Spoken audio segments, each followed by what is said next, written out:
Apple මගේ ගෙදරින් අපේ සම්බන්ධයට කැමතියි. ඒත් ඔයාගේ ගෙදරින් තාම අකමැති නේද?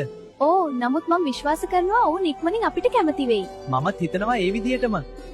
ගෙදරින් අකමැති වුණොත් ඔයා මාව දාලා එයිද? කවදාවත් නැහැ අන්නාසි. මම පොරොන්දු වෙන ඔයාව දාලා යන්නේ නැහැ කියලා. දුවේ, ඔය අන්නාසි කොල්ලා එක්ක තියෙන සම්බන්ධය දැන්ම නතර කරන්න. ඔව් දුවේ ඒකට කැමති වෙන්න බෑ. ඒක අපි අහලා තියෙන දේවල් ඔව් අපිට ගැළපෙන්නේ නැහැ. බැහැ තාත්තේ මම යාට පොරොන්දු වුණා. මම යාට ගොඩක් ආදරෙයි. මට එයා නැතුව ඉන්න බැහැට. හායි ඔයලා ආව දෙන්න. ඇතුළට යමු. දුවව බලන්න.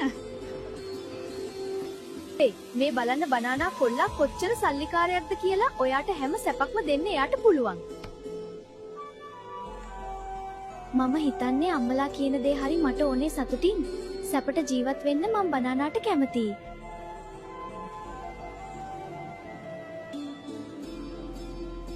ඒත් ඔයා මට පොරොන්දු වුණානේ දැපල්.